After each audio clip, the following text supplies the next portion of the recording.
এরকম লক্ষ লক্ষ কোটি টাকার সম্পদ লুকায় আছে, এটা কেউ জানতো? আজকে সমস্ত বাংলাদেশ, সারা পৃথিবী বোলার দিকে আজকে দৃষ্টি। এই প্রাকৃতিক গ্যাস না হলে সমস্ত ইন্ডাস্ট্রি সব বন্ধ হয়ে যাবে।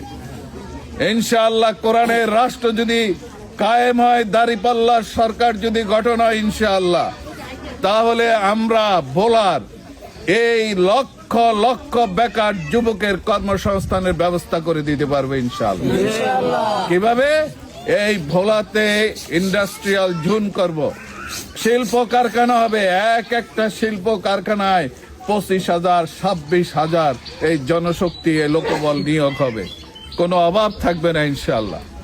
সুতরাং আমার আপনার ব্যক্তিগত রাষ্ট্রের যত অভাব আছে, এই ছোট এই কোরআন সব অভাব কি করে দিতে পারে? দূর করে দিতে পারে। আসুন আমরা আগামীতে এই ত্রয়োদশ সংসদ নির্বাচন, যে নির্বাচনটা 12 ফেব্রুয়ারিতে অনুষ্ঠিত হবে, এই নির্বাচনে শুধু একটা নির্বাচন হবে না, দুইটা নির্বাচন হবে। ওই তারিখে কয়টা নির্বাচন হবে? 1 নম্বরে নির্বাচন হবে প্রতীক সংসদ নির্বাচন, যেটাতে আমরা দাঁড়িপাল্লায় ইনশাআল্লাহ আমরা ভোট দেব, কোরআনের পক্ষে ভোট দেব, ইসলামের পক্ষে ভোট দেব। আমরা কোনো ব্যক্তিকে চিনি না, আমরা আল্লাহর ভালোবাসার জন্য ভোট দেব। যে আল্লাহ আমাদেরকে সৃষ্টি করেছেন, এই রূপ রস গন্ধে ভরা পৃথিবীতে আসার সুযোগ দিয়েছেন, সে আল্লাহকে আমরা এই কোরআনের পক্ষে আমরা ভোট দেব কিনা ভাইরা? প্রিয় ভাই ও বোনেরা, দ্বিতীয়ত আরেকটা ভোট আছে, হানা ভোট।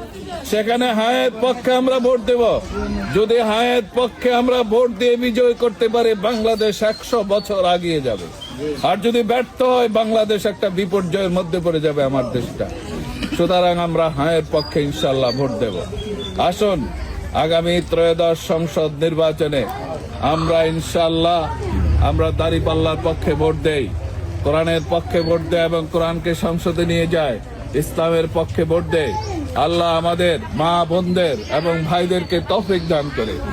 বিশেষ করে মা বোনরা এক্ষেত্রে অনেক গুরুত্বপূর্ণ ভূমিকা রাখতে পারে। আমি বিএনপির অনেক নেতৃস্থানীয় পর্যায়ের লোককে আমাকে বলতে শুনেছি, তারা বলছে, ভাই আপনারা কি করলেন? আমরা বিএনপি করি, আমাদের ঘরটা সব আপনাদের জামাত ইসলামী দাঁড়িপাল্লার কথা বলতেছে, অনেক নেতারা বলতেছে। আর এখন তো বিএনপির সাথে আমাদের যে কথোপকথন হয় ভাইদের সাথে, তারা বলে যে যেহেতু আমরা আমাদের হয় নাই কোনো কিছু, সেহেতু আমরা ইনশাল্লাহ দাঁড়িপাল্লাতে ভোট দেবেন। আমাদের কথাবার্তা হয়। আমরা সবাইকে, কারোর সাথে আমাদের ঘৃণা নেই, শত্রুতা নেই, নেই আওয়ামী লীগের সাথে, নেই জাতীয় পার্টির সাথে, বিএনপির সাথে, কারোর সাথে আমাদের শত্রুতা নেই। আমরা ব্যক্তিগত সম্পর্ক আমাদের মধুর থাকবে ইনশাআল্লাহ। আদর্শিক সম্পর্ক, আদর্শিক ক্ষেত্রে আমাদের পার্থক্য আছে। তারা চায় মানুষের আইন দিয়ে রাষ্ট্র পরিচালনা করার জন্য, আমরা বলছি যে না, মানুষের আইন দিয়ে রাষ্ট্র পরিচালনা করব না। যে আল্লাহ সৃষ্টি করছেন, সে আল্লাহর আইন দিয়ে রাষ্ট্র পরিচালনা করলে রাষ্ট্রটা সুন্দরভাবে চলবে। আমাদের কথা কি ঠিক আছে কিনা? শুধু পার্থক্য এতটুকুন, একদিন না একদিনে আমার ভাইরা জাতীয় পার্টি, আওয়ামী লীগ, বিএনপির বাইরে তাদের ভুল বুঝতে পারবে, কোরআনের দিকে ইনশাআল্লাহ ফিরে আসবে।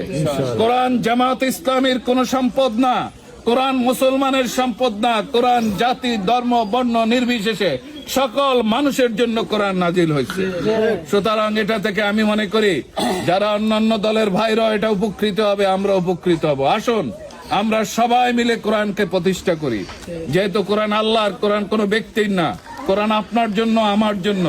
আমি সকলকে, আমার ভাই বোনদেরকে এই উদাত্ত আহ্বান জানিয়ে আমি 12 তারিখে একটা ভালো সুন্দর একটা ভূমিকা রাখার জন্য ইসলামের পক্ষে এই আহ্বান জানিয়ে আমি আমার কথা শেষ করছি।